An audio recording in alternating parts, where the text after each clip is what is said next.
SFI ধর্মঘটে উচ্চ মাধ্যমিকে এবার সতর্কতা, কারণ আগামীকাল থেকে উচ্চ মাধ্যমিক পরীক্ষা শুরু। আগামীকাল উচ্চ মাধ্যমিকে বাড়তি পুলিশ মোতায়েন করা হচ্ছে। উচ্চ মাধ্যমিক পরীক্ষার্থীদের পুলিশের সহায়তার আশ্বাস সিপির। পরীক্ষার্থীদের সব রকম সাহায্য করবে পুলিশ। পরীক্ষার্থীদের জন্য পুলিশের হেল্পলাইন নম্বর 9432610039। স্টুডেন্টদের জন্য আমাদের একটা হেল্পলাইন নাম্বার থাকবে আগামীকাল। আমি মোবাইল নাম্বার আমাদের বিভিন্ন সোশ্যাল মিডিয়া আমরা দিয়ে দিচ্ছি, কিন্তু আপনাদেরকেও বলে রাখছি 9432610039 9432610039। কোনো স্টুডেন্টের কোনো রকম কোনো অসুবিধা যদি হয়, স্পেশাল যে হেল্পলাইন নাম্বার আছে ওখানেও ওরা কন্ট্যাক্ট করতে পারেন পুলিশের সঙ্গে। এবং 100 ডায়াল বা নিয়ারেস্ট যে পুলিশ ইউনিট আছে বা পুলিশম্যান আছে সবাইকে ব্রিফ করা অলরেডি হয়ে গেছে, ওদের হেল্প নেওয়া যেতে পারে। হায়ার সেকেন্ডারি এক্সাম শুরু হচ্ছে, তার জন্য কলকাতা পুলিশ সব রকম অ্যারেঞ্জমেন্ট করেছে। আপনারা এটাও জানেন আগামীকাল কিছু পলিটিক্যাল অর্গানাইজেশনস ওরা বিভিন্ন রকম পলিটিক্যাল প্রোগ্রাম নিয়েছে। আমরা প্রথমেই স্টুডেন্টস যারা আছেন ওদেরকে আশ্বস্ত করতে চাইছি আমাদের সব রকম পুলিশ অ্যারেঞ্জমেন্ট থাকবে যাতে স্টুডেন্টসদের কোনো রকম কোনো অসুবিধা না হয়। বিভিন্ন স্পেশাল ইউনিটসকেও বলা হয়েছে যাতে চারদিকে নজর রাখবে, যাতে স্টুডেন্টস ঠিকভাবে এক্সাম সেন্টারে টাইমলি পৌঁছাতে পারবে অ্যান্ড এক্সাম শেষ হওয়ার পরে ওরা বেরিয়ে আসতে পারবে, নিজেদের বাড়িতে ঠিক মতন পৌঁছে যায়। কোনো রকম কোনো অবস্ট্রাকশন, কোনো রকম কোনো রোড ব্লকেড বা অন্যভাবে যাতে স্টুডেন্টদের কোনো অসুবিধা হয় সেরকম যদি কোনো প্রোগ্রাম হয় নিশ্চয়ই lawful action will be taken.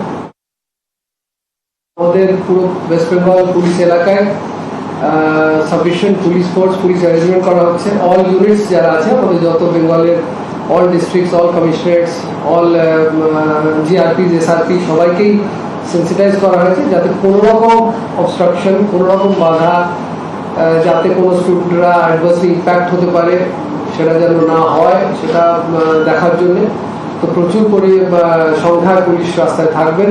কোনো রকম ডিস্ট্রাকশন বা অবস্ট্রাকশন যদি আমরা দেখি তো সেই হিসেবে কিন্তু অ্যাকশন নেওয়া হবে যা লফুলি ইম্প্যাক্ট করে। কোনো স্টুডেন্টের কোনো কনফিডেন্স লেভেল বা কোনো প্রবলেম যদি থাকে নিয়ারেস্ট পুলিশ যে দাঁড়িয়ে আছে তাকে ইমিডিয়েটলি কন্ট্যাক্ট করতে এবং আমরা যথাযথ ব্যবস্থা নেব।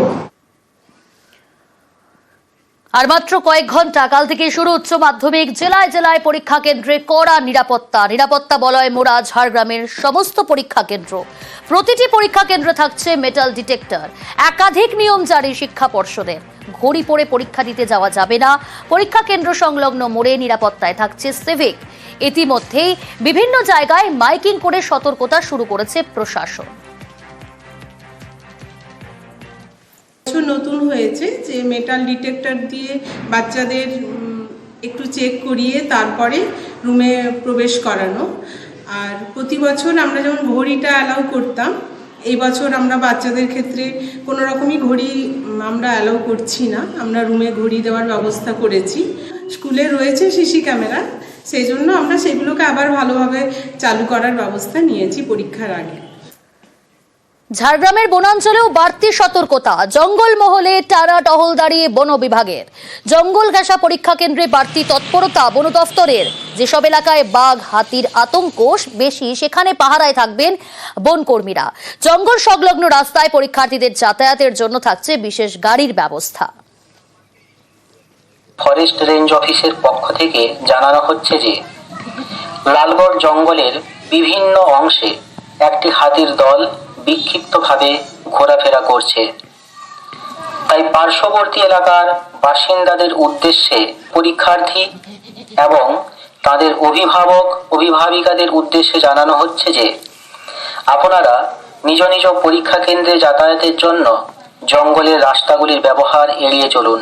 পরীক্ষার্থীদের যাত্রাপথ নিরাপদ এবং নির্বিঘ্ন করার উদ্দেশ্যে বনকর্মী এবং বন আধিকারিকরা জঙ্গলের বিভিন্ন প্রান্তে এবং জঙ্গল অন্তর্বর্তী রাস্তাগুলির উপর নিজ নিজ দায়িত্বে কর্তব্যরত রয়েছেন।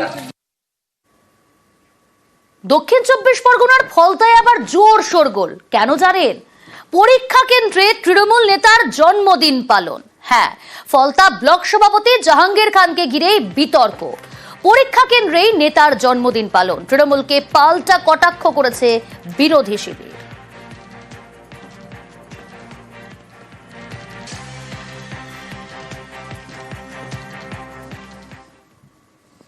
উচ্চ মাধ্যমিক পরীক্ষার আগে আরামবাগে বাস বন্ধেই ভোগান্তি।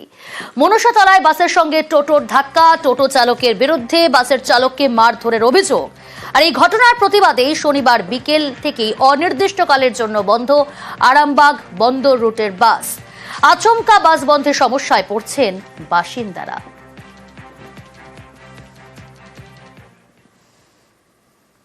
বাস চলছে না, কোথায় গন্ডগোল হয়েছে আমরা তো জানি না, অনেক দূরের থেকে আসছি, সেইটাই তো চিন্তা করছি কিভাবে যাব। বাসের যারা ভরসাতে থাকি তারা আমাদের অন্য কোনো উপায় অবলম্বন করতে হবে, কিন্তু যারা পরীক্ষার্থী এবং পরীক্ষার্থীর সঙ্গে যারা অভিভাবক অভিভাবিকা আসছেন তারা চরম ক্ষতিগ্রস্ত হবেন। বাসের লোক এবং টোটো যারা আছেন তাদের সবাইকে অনুরোধ করব তারা নিজেরা মিটিয়ে নিন এবং সাধারণ মানুষ যাতে ক্ষতিগ্রস্ত না হয় সেই দিকটা দেখুন। আরামবাগ থেকে দুটো টোটো আসছিল, এবার তারা একটু ডান দিক চেপে দিয়েছে, যা চেপে দিয়েছে এই ভাঁয়ে কাটিয়েছে যায় না হারিয়েছে, এখন পেছনটা টোটোর পেছনে লেগে যায়। গৌরাটি মোড়ের ড্রাইভারটাকে দেখে এমন মারধর করেছে দেখার মতন নয়, হসপিটালে ভর্তি। গাড়ি এখন না, আমাদের ড্রাইভার সুস্থ না হওয়া পর্যন্ত গাড়ি দীর্ঘদিন বন্ধ থাকবে। থানায় একটা আমাদের অ্যাসোসিয়েশন থেকে অভিযোগ জানিয়েছি, কারণ বাস বন্ধ আমাদের কাম্য নয়। দলের সামনে এইচএস পরীক্ষাতে উদ্বিগ্ন আছি, স্টাফেদেরকে বোঝানোর চেষ্টা করছি একটাই কথা, যে তোমরা ভরসা রাখো। টোটো চালক বা যিনি বাইক চালক বলছেন মেরেছেন, ওনারা যথেষ্ট অন্যায় করেছেন। প্রশাসনের উপর এবং সরকারের উপর আস্থা রেখে ওনারা এই প্রশাসনের দ্বারস্থ হতে পারতেন, যাতে দ্রুত গাড়ি চলাচল স্বাভাবিক করা যায়। এই জন্য প্রশাসনের কাছে অনুরোধ রাখবো। যদিও আজ সন্ধ্যে থেকেই কিন্তু অনির্দিষ্টকালের জন্য যে বাস মালিক এবং টোটোর সঙ্গে চালকের যে মারধরের অভিযোগে বন্ধ ছিল তা কিন্তু সন্ধ্যা থেকেই চালু করে দেওয়া হয়েছে। উত্তর 24 পরগনার দিকে নজর রাখি, সেখানে জোর করে সরকারি জমি জবরদখল। ঘোলায় পাঁচিল দিয়ে ঘিরে সরকারি জমি জবরদখল। 2013 সাল থেকে জমি দখল করে রাখা হয়েছে। চাঞ্চল্যকর অভিযোগ কার বিরুদ্ধে? প্রাক্তন পঞ্চায়েত প্রধানের বিরুদ্ধে। ব্যবস্থা নেওয়ার আশ্বাস পঞ্চায়েত থেকে শুরু করে বিধায়কের, যদিও প্রাক্তন প্রধান জমি দখলের অভিযোগ মানতে নারাজ।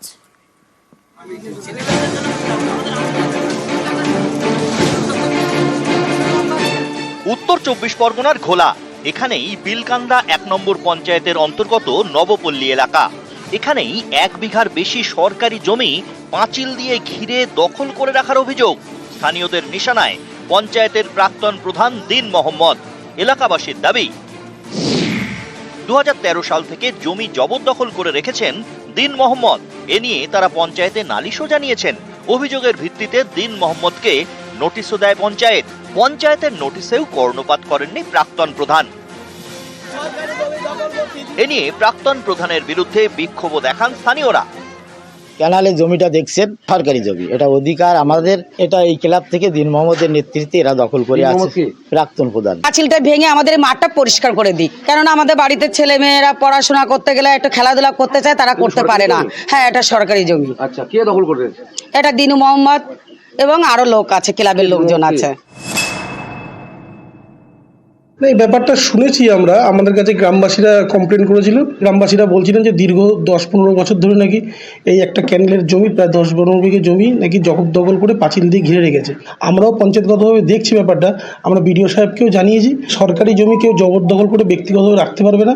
এটা আমিও শুনেছি যে প্রাক্তন প্রধান ওখানে বিশাল জমি আটকে রেখে দিয়েছে এবং ওখানে একটা জলের ট্যাঙ্ক হবে, সেটা করা যাচ্ছে না এই কারণের জন্য।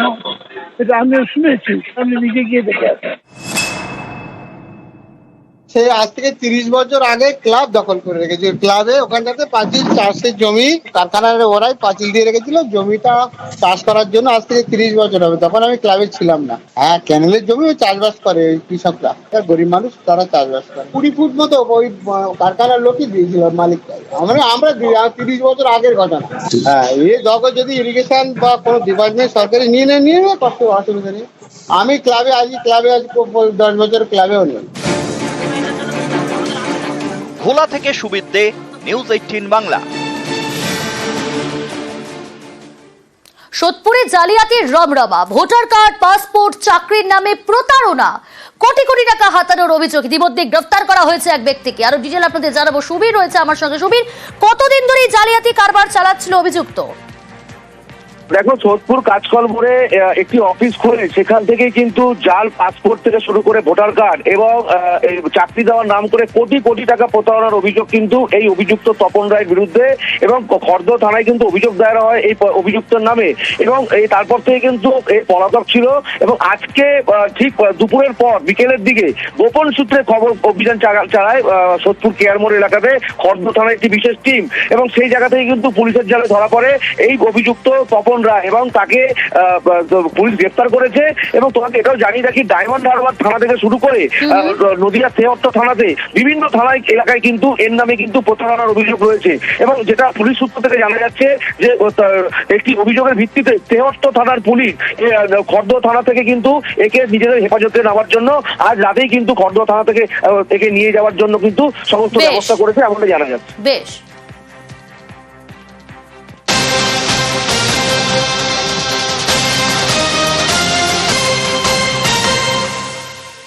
পাসপোর্ট তৈরিতে ভুয়ো বার্থ সার্টিফিকেট ব্যবহারের অভিযোগ। এবার ভুয়ো নথি জমা দিয়ে পাসপোর্ট করাতে গিয়ে পাকড়াও লক্ষণ কুমার। কলকাতা পুলিশের সিকিউরিটি কন্ট্রোল অর্গানাইজেশনের হাতেই গ্রেফতার ওয়েস্টপোর্ট এলাকার বাসিন্দা লক্ষণ। জমা দেওয়া নথি ভেরিফিকেশনের সময় জাল বার্থ সার্টিফিকেটের তথ্য ফাঁস। বিহার থেকেই তৈরি বার্থ সার্টিফিকেট।